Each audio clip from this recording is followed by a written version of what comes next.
نمائی کی ضرورت نہیں ہے، اللہ اس کی رہبری کریں گے، اللہ اس کی مدد کریں گے، دنیا ان کے پیچھے بھاگے گی۔ اور آج ہم لوگ یہی پیچھے عمل ان سے زیادہ کر رہے ہیں، عمل ان سے زیادہ کر رہے ہیں، محنت ان سے زیادہ کر رہے ہیں، لیکن امید غیر اللہ کے علاوہ سے لگائی ہوئی ہے۔ اس لیے سب طرف سے ذہن ہٹا کر، سب طرف سے نگاہ ہٹا کر، کیونکہ یہ فتنوں کا زمانہ ہے، یہ فرقہ پرستی کا زمانہ ہے اور فرقوں کا زمانہ ہے۔ اس میں سے نکل کر اللہ کی طرف دماغ لگانا ہے، اللہ تک پہنچنا ہے، سارے فرقوں کی رد کرنی ہے اور سیدھے سیدھے اللہ سے امید لگانی ہے، سیدھے سیدھے حضور صلی اللہ علیہ وسلم کے جو فارمولے ہیں اس سے اپنے مسئلے حل کرنے کی سوچنا ہے۔ دنیا والوں کو فارمولے پر یقین کر کے آدمی چل رہا ہے، اور اللہ کے نبی صلی اللہ علیہ وسلم کے جب فارمولے کی بات آتی ہے تو ہم اس کو رد کر دیتے ہیں کہ اللہ اسے کہاں کر دیں گے۔ تو بات صرف اتنی سی ہے، اور امت یہی ساری پھنسی ہوئی ہے، انہی چیزوں میں پھنسی ہوئی ہے۔ آج اللہ کی بات ماننے کے لیے تیار نہیں۔ کل ابھی ایک صاحب سے بات ہو رہی تھی تو وہ کہہ رہے تھے کہ ہم جہاں کہیں ایمان کی بات کرتے ہیں تو لوگ کہتے ہیں کیا تم عالم ہو؟ تو ہم نے کہا جو اللہ کو پہچانے اور اللہ سے ہونے کی بات کرے وہی عالم ہے، جو اللہ کو نہ پہچانے اور اللہ کے خلاف چیزوں اور اسباب سے ہونے کی بات کرے وہ گمراہ ہے، عالم تھوڑے ہے۔ شیعوں کو کافر کیوں کہتے ہو، بریلویوں کے مشرک کیوں کہتے ہیں؟ نہیں پتہ کچھ تو کہتے ہیں۔ جو اللہ کو پہچانے اور اللہ کی بات کرے وہ عالم ہے۔ حکیم لقمان کیوں عالم بن گئے تھے؟ وہ تو جاہل تھے، چرواہے تھے، لیکن اللہ کو پہچان لیا تھا اور اللہ کی باتیں دوسروں کو بتانے لگے تھے۔ اللہ نے قرآن میں ان کا نام لیا کہ نہیں لیا؟ اور علیہ السلام لگایا جاتا ہے ان کے نام کے آگے؟ کہاں پڑھا تھا؟ کتنا اور ابراہیم علیہ السلام نے کتنی کتابیں پڑھی تھی، کس سے علم حاصل کیا تھا؟ اللہ کو رب مانا تھا اور اسی بات پر دنیا سے ٹکر لی تھی کہ اللہ کے علاوہ کوئی نہیں پرورش کرنے والا ہے۔ وہ عالم نہیں، عالم کے نبیوں میں سب سے آگے ان کا مقام ہے حضور صلی اللہ علیہ وسلم کے بعد، کہ اللہ کے دوست بنے ہو تو کتاب پڑھ کر نہیں بنے تھے، اللہ کو رب پہچان کر بنے تھے۔ جو اللہ کو رب پہچان لے وہ عالم ہے، اور جو اس کو مطلب ہے کہ اللہ کرنے والا ہے وہی عالم ہے، وہی اللہ کی بات کر رہا ہے، وہی اللہ کی دعوت دے رہا ہے۔ ورنہ اللہ کی بات کو کمزور کر رہے ہیں۔ جماعت والے دوسرے کو کیا سمجھو؟ اللہ کے دین کی بات کر رہے ہیں۔ آپ اس کی تہ میں جا کر غور کرو۔ ہم لوگ سمجھتے چلو دینی کی بات تو کر رہے ہیں، دین کی ملیا میٹ کر رہے ہیں، دین کی بات کو رد کر رہے ہیں۔ کاہے؟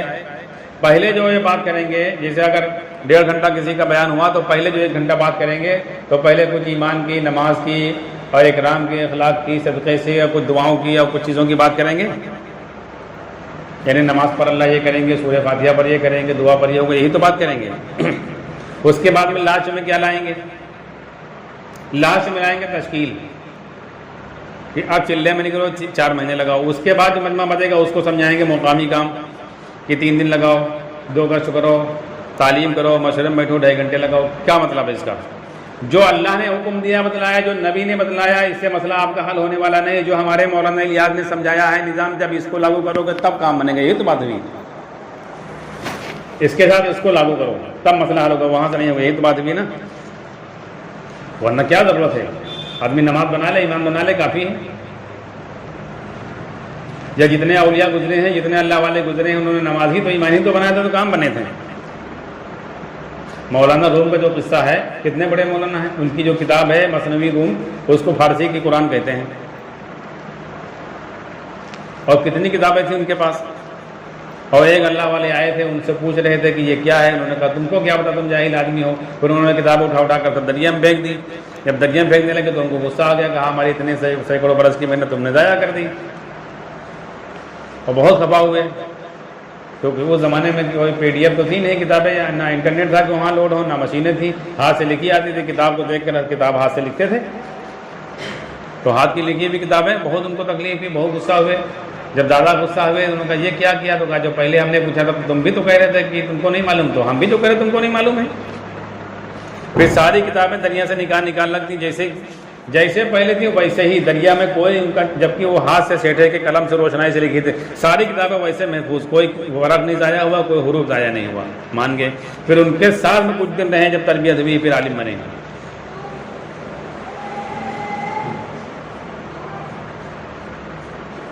تو جو اللہ کو پہچان لے، اللہ کو رب مان لے اور اللہ سے ہونے کی بات کرے وہی عالم ہے۔ اللہ کو پہچاننا اصل ہے۔ باقی جتنی کتابیں پڑھ رہے ہیں یہ کتابیں تو بعد میں لکھی گئی ہیں۔ حضور کے زمانے میں اتنی کتابیں تھیں، کوئی حضرت معاذ رضی اللہ تعالیٰ عنہ، عبداللہ ابن مسعود رضی اللہ عنہ اور ابو ذر غفاری رضی اللہ تعالیٰ عنہ، ابو درداء رضی اللہ تعالیٰ عنہ، حضرت حذیفہ رضی اللہ تعالیٰ عنہ، حضرت سلمان فارسی رضی اللہ عنہ، انہوں نے کتابیں ان میں سے کوئی کتاب پڑھی جتنے آج پڑھ رہے ہیں؟ تو کیا وہ سب جاہل تھے؟ عالم نہیں تھے؟ وہ ایسے عالم تھے کہ اگر جو اللہ سے کہہ دیتے تو اسی وقت ہوتا تھا۔ ہاں، وہ ایسے عالم تھے، اللہ کو ایسے پہچانے ہوئے تھے۔ اور ایک واقعہ سن رہے تھے رانا بہلول کا۔ ہارون رشید کے زمانے میں ایک بہت بڑے فقیہ آئے ان کے دربار میں، تو ہارون رشید نے، ہم کو یاد نہیں ان کو بلایا یا وہ آ گئے تھے رانا بہلول رحمۃ اللہ علیہ، بہرحال تو ہارون رشید نے دعوت کرا کہ بہت بڑے مفتی ہیں، بہت بڑے فقیہ ہیں۔ تو رانا بہلول سے کہا، تو انہوں نے کہا کہ ان کا علم ناقص ہے اور ان کو اپنے علم پر غرور و گھمنڈ ہے، مگر ان کا علم ناقص ہے۔ تو ان کو اور غصہ آیا، انہوں نے کہا تم پاگل ہو، تم کو لوگ پاگل کہتے ہیں۔ تو رانا بہلول نے کہا ہم نے کب کہا ہم پاگل نہیں، تو خود ہی کہہ رہے ہیں پاگل ہیں۔ اگر تمہارا علم ناقص ہے تم اس کو ماننے کے لیے تیار نہیں ہو۔ تو انہوں نے ایک سوال رکھا کہ ٹھیک ہے، ہمارا ایک سوال اگر آپ بتلا دو گے تو 10 اشرفی تم کو سونے کی ملیں گی، 10 دینار سونے کے ملیں گے، اور نہیں بتا پا تو 10 دینار سونے کے دینے پڑیں گے۔ انہوں نے کہا دیکھو ہم لوگ دنیا دار نہیں ہیں، ہم لوگ فقیر آدمی ہیں، مال دولت اپنے پاس نہیں رکھتے ہیں، صاحب بات۔ تم ہو دنیا دار، تمہارے پاس مال ہوگا تم دے دو گے، بادشاہ سے لے کر دے دو گے۔ ہاں، اگر ہم تمہاری بات کا جواب نہ دے سکے تو اس کے بدلے تو ہم کو غلام بنا لینا 10 اشرفی کے برابر، اور اگر دے سکے تو ہم کو 10 اشرفی دو گے، ہم 10 اشرفی غریبوں میں بانٹ دیں گے، ہم اپنے پاس دنیا رکھتے نہیں۔ تو انہوں نے سوال کیا کہ یہ بتاؤ، ایک عورت ہے، اس کا شوہر بھی ہے، وہاں پر ایک آدمی نماز پڑھ رہا ہے، ایک روزہ رکھے ہیں، اور ایک آدمی آ گیا جس کی وجہ سے اس عورت کا شوہر اس پر حرام ہو گیا، اس کی نماز بھی ٹوٹ گئی، اس کا روزہ بھی فاسد ہو گیا۔ تو وہ کون آدمی ایسا آ گیا جس کی وجہ سے اس کا شوہر حرام ہو گیا، اس کی نماز فاسد ہو گئی، اس کا روزہ ٹوٹ گیا؟ تو رانا بہلول کو دیر نہیں لگی، ترنت بتلایا کہ وہ اس کا سابقہ پہلا شوہر ہے جو آ گیا، وہ سفر میں گیا تھا، پتہ چلا وہ مر گیا ہے، اس نے اپنا نکاح فسخ کرا کے دوسرا نکاح کر لیا تھا، اس کی نمازیں جو قضا تھی اس آدمی کو مقرر کیا تھا کہ تم نمازیں پڑھ دو، اس کو روزے کے لیے مقرر کیا تھا، وہ خبر جھوٹی تو اس کا شوہر آ گیا، تو یہ شوہر بھی حرام ہو گیا، اس کی نماز بھی ختم ہو گئی، اس کا روزہ بھی ختم ہو گیا، کام ختم۔ تو ہارون رشید نے کہا کہ جواب تو تم نے صحیح دیا ہوگا، فقیہ نے بھی مانا جواب صحیح۔ تھوڑی دیر کے بعد پھر رانا بہلول نے کہا مگر تم اپنے علم پر ابھی بھی گھمنڈ کیے، تمہارا علم ناقص ہے۔ تو رانا بہلول نے کہا ہمارے ایک سوال کا جواب دو۔ تو انہوں نے کہا بتاؤ، بالکل دیں گے۔ تو اس نے کہا ہمارے پاس 2 مشکیزیں ہیں، ایک میں شہد ہے اور ایک میں سرکہ ہے، ہم کو سکنجبین بنانا ہے۔ سکنجبین سرکہ اور شہد ملا کے بنتا ہے، وہ پہلے بنتا تھا، اب بھی بنتا ہے، آپ شکر سے بنا لیتے ہیں، لیکن اس کا اصل طریقہ شہد میں سرکہ ڈال کر پکا لیا جاتا ہے، پھر وہ سیرپ کے طریقے سے بن جاتا ہے، جس کے بخار میں جب کوئی چیز ہضم نہیں ہوتی ہے، جب جی مالش کرتا ہے، پلٹی ہوتا ہے، وہ پلایا جاتا ہے، اس کو سکنجبین کہتے ہیں۔ تو اگر سکنجبین بنانا ہے تو اپنے مشکیزے میں سے ایک میں سے شہد نکالا اور ایک میں سے سرکہ ایک برتن میں، لیکن جب دونوں میں سے نکال لیا تب اس برتن میں چوہا ملا مرا ہوا، تو یہ بتاؤ چوہا کس میں سے نکلا ہے؟ کون سی چیز پھینکی جائے گی؟ سرکہ پھینکا جائے گا یا شہد؟ چوہا کس میں ہوگا؟ تو وہ سوچ میں پڑ کے بہت دیر تک سوچتے رہے، آخر میں سر جھکا لیا۔ تو ہارون رشید نے کہا بھائی تمہاری بات کا جواب تو انہوں نے فوراً دیا تھا، تو ان کی بات کا جواب دو۔ تو انہوں نے مانا کہ ہم ان کی بات کا جواب نہیں دے سکتے ہیں۔ پھر انہوں نے بتایا خود رانا بہلول نے، ہارون رشید نے کہا پھر آپ ہی بتلاؤ۔ تو انہوں نے بتلایا کہ دیکھو چوہا جو ہے نکالا جائے گا، صاف کیا جائے گا، اس کا پیٹ چاک کیا جائے گا، اگر اس کے پیٹ میں سرکہ ہے تو یہ سرکے کے مشکیزے میں تھا، سرکہ پی کر مرا ہے، اور اگر اس کے پیٹ میں شہد نکلے گا تو شہد کے مشکیزے میں تھا، شہد پھینک دیا جائے گا۔ اللہ کو پہچاننا اصل ہے، جو اللہ کو پہچان لے گا تو اس کو دوسری چیز پہچاننے میں دیر نہیں لگے گی۔ آج ہم نے اللہ کو نہیں پہچانا ہے، اگر اللہ کو پہچان لیتے ہم اور اللہ کے تعارف دنیا میں کراتے اور اللہ سے ہونے کی بات کرتے اور اللہ سے اپنے مسئلے حل کر رہے ہوتے نا، تو آج مسلمانوں پر جتنی آفت ہے کسی کی اوقات نہیں تھی کہ مسلمانوں پر نگاہ اٹھا لے۔ آج اسی لیے ہے اللہ سے ناطہ ٹوٹا ہوا ہمارا، جہاں سے مسئلے دنیا والے حل کر رہے ہیں، ہم نام تو اللہ کا لیتے ہیں، مسئلے حل کرنے کی ہم وہاں سے اللہ کا حکم سمجھاتے ہیں۔ اس سے اچھے دنیا دار وہ کو اللہ کا حکم نہیں بتلاتے کہ اسباب زمان سے اپنے مسئلے حل کرنا اللہ کا حکم، وہ یہ نہیں بتلاتے، وہ کہتے ہیں کہ ہماری ایک یہ تھیوری ہے، ہم نے بنایا ہے۔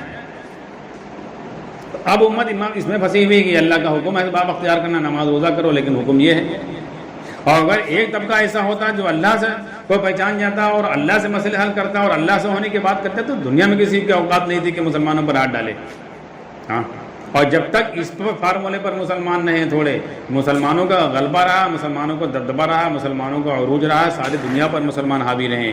اس فارمولے سے نکل کر آئے دنیا میں مسلمان سب سے زیادہ پٹ رہا ہے، کوئی ویلو مسلمان کی نہیں ہے، کیونکہ اللہ کی نگاہ میں ہماری ویلو نہیں ہے۔ ہاں، اور آپ بات کر کے دیکھ لو، ابھی پتہ چل جائے گا۔ آپ یہاں سے اندازہ لگاؤ، مسلمانوں سے زیادہ دعا اللہ تعالیٰ سے کوئی نہیں مانگتا ہے، اور مسلمانوں سے زیادہ اللہ والا عمل کوئی نہیں کرتا ہے۔ 50 لاکھ تو حج کرتے ہیں، 50 لاکھ رمضان میں عمرہ کرتے ہیں۔ خالی یو پی میں 70,000 مسجدیں ہیں، بہار میں 60,000 ہیں، پورے انڈیا میں کتنی ہوں گی؟ انڈونیشیا، ملیشیا، بڑے بڑے ملک ہیں، پھر عرب ممالک، پھر افریقہ کے ممالک، پھر یورپ کے ممالک، کتنی مسجدیں ہیں، کتنی نمازیں پڑھی جا رہی ہیں، کتنے روزے رکھے جا رہے ہیں۔ مسئلہ کہیں حل ہو رہا ہے؟ اتنے عمل کرنے کے بعد مسئلہ نہیں حل ہو رہا ہے، کائے کے لیے نہیں حل ہو رہا ہے؟ یہ سب ایمان کے سیکھے بغیر عمل کر رہے ہیں، اللہ سے ان کو کوئی امید نہیں کہ اللہ مسئلہ حل کریں گے ہمارے۔ اور صحابہ اولیاء انبیاء کے زمانے میں جو ہوتا تھا کہ وہ ایمان سیکھ کر اللہ سے مسئلے حل کرتے تھے اپنے۔ تو مسلمان کا غلبہ دنیا میں تھا، مسلمانوں کا عروج تھا، مسلمانوں کو دبدبہ تھا۔ ہاں، تو بات یہ ہو رہی تھی کہ اتنے عمل مسلمان کر رہے ہیں، ان عمل کرنے والوں سے اگر آپ بات کر کے دیکھو ابھی کہ نماز پر اللہ یہ کام بنا دیں گے، سورہ فاتحہ پر یہ کام اللہ کا وعدہ ہے، یہ سرے سے انکار کر جائیں گے، ارے ایسا کہاں ہو سکتا ہے؟ لاسٹ میں یہ کہہ دیں گے ارے ٹھیک ہے وہ پہلے ہوا ہوگا لیکن اب نہیں ایسا ہو سکتا ہے، یعنی اللہ آپ کمزور ہو گئے کیا؟ نعوذ باللہ، یا اللہ کا فارمولہ بیکار ہو گیا، نعوذ باللہ۔ لاسٹ میں پر آئیں گے جب پھنس جائیں گے کہ ٹھیک ہے اب نہیں ہو سکتا ہے۔ لیکن یہی بات اگر ان کے نظام سے بات کرو، اب جماعتی ہے جماعت کی بات کرو کہ جماعت کے نظام میں کچھ نہیں ہوگا، سب غلط بات ہے، تو کہے گا ایسا کیسے ہو سکتا ہے؟ اتنی بڑی تعداد لگی ہے، اتنا وہاں کام ہو، اتنا وہاں کام ہو، سب دنیا بھر کی بتلائے گا۔ وہی آپ بریلویوں سے بات کرو کہ فاتحہ درود تعزیہ سے کچھ نہیں ہوگا تو وہ برا مانے گا، یہی دیوبندیوں سے بات کرو تو یہ اپنے برا مانیں گے۔ ابھی تو اپنے اپنے جو ان کے بڑے ہیں ان کا دفاع کر رہے ہیں، آپ غور کر لو۔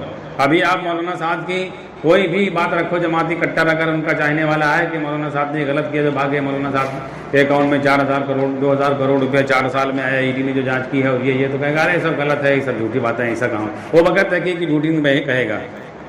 اگر دیوبندی ہے تم کہو کہ مولانا اشرف علی تھانوی نے کتاب میں لکھا ہے، اپنے مرید سے کہا تھا جو کہہ رہا تھا لا الہ الا اللہ اشرف علی رسول اللہ، انہوں نے کہا کہ اس کا مطلب تمہارا پیر متبع سنت ہے، تو مولانا اشرف علی تھانوی نے یہ کیوں نہیں کہا کہ تم لا الہ الا اللہ محمد رسول اللہ پڑھو؟ تو وہ اس کی تعویل کرنے لگے گا، ان کا بچاؤ کرنے لگے گا۔ ایسے بریلوی کی کوئی بات اگر رکھو گے احمد رضا خان نے یہ لکھا تو فوراً وہ تعبیر کرنے لگے گا، ان کا بچاؤ کرنے لگے گا، اور یہی بات اللہ رسول کی کرو تو وہ رد کر دے گا، سرے سے نمازی رد کرے گا، ایسا کہاں ہو سکتا ہے کہ نماز پر مسئلے حل کی تم سب کہاں سے لے آئے، انہی باتیں لے آئے ہو، جبکہ اللہ کی بات ہے، نبی کی بات ہے۔ یہی بات غیر مسلم سے کر کے دیکھ لو، وہ رد نہیں کر سکتا ہے، وہ یہ نہیں کہہ سکتا کہ اللہ کی بات جھوٹی نہیں ہو سکتی۔ تو آج سب سے زیادہ کمزور اللہ کی بات کو مسلمان سمجھ رہا ہے، سب سے زیادہ کمزور فارمولہ نبی کے فارمولے کو مسلمان سمجھ رہا ہے، عمل اس سے زیادہ کر رہا ہے، کام نہیں بننا ہے۔ اور ابراہیم علیہ السلام وہاں کوئی تہجد پڑھ کے نہیں آئے تھے، اس دن کوئی وظیفہ پڑھ کے نہیں آئے تھے، اور دعا میں نہیں لگایا تھا گھر والوں کو سب کو، لیکن ان کے دل میں سب سے مضبوط بات یہ کہ سب کچھ کرنے والا اللہ ہے، یہ اللہ ہی کر رہا ہے، جو آگ جلائی جا رہی ہے ہمارے لیے پلان بن رہا اللہ ہی کر رہا ہے، وہ جانتے تھے اللہ کر رہا تو کوئی مسئلہ نہیں۔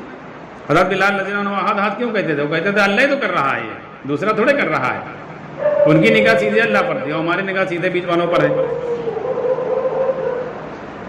اس لیے اپنی زندگی اس پر بنانا ہے، اپنے مسئلے یہاں سے حل کرنے سوچتے ہیں، اس میں کوئی کی رہبری کی بھی ضرورت نہیں ہے۔ دیکھو یہ بھی سمجھو، اگر آپ کسی سے رہبری مانگو گے تو وہ آپ کو اسباب ہی میں، چاہے وہ خود اللہ والا ہو، وہ وقت کا کامل ولی ہو، اگر آپ اس سے پوچھنے جاؤ کہ یار ہمارے 3 دن سے سر میں درد ہو رہا ہے، نہیں ٹھیک ہو رہا، کیا کریں؟ تو کہے گا دوا لے آؤ، وہ خود اللہ والا ہے لیکن کہے گا دوا لے آؤ، اسباب کی دعوت دے گا، یہ نہیں کہے گا نماز سے مسئلہ حل کرو۔ اگر آپ کہو کہ یار بہت پریشانی گھر میں، کھانے پینے کے لالے لگے ہیں، کیا بتاؤں؟ تو کہے گا کوئی کام کرو، مولوی ہو تو کہے گا کہیں پڑھاؤ، اور ویسے کوئی کام سیکھو تو کہے گا کام لگا لو، کچھ نہیں سیکھو تو کہے گا محنت مزدوری کرو، یہی کہے گا وہ۔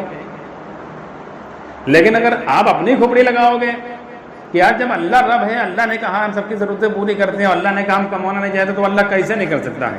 ٹھان لو آپ کے سر میں درد ہو رہا، آپ کہو کہ جب اللہ نے بیماری بھیجی تو اللہ کیسے نہیں ٹھیک کر؟ ٹھان لو اللہ سے ٹھیک کرا لو، اب یقین بنے گا اللہ نے کیا ہے۔ اور جہاں دوسرے آدمی کے بیچ میں آپ نے ڈالا تو پھر سمجھ لو آپ چلے گئے، بیچ میں آپ نے کسی کو بڑا بنا لیا، یہی آدمی پھنس جاتا ہے کہ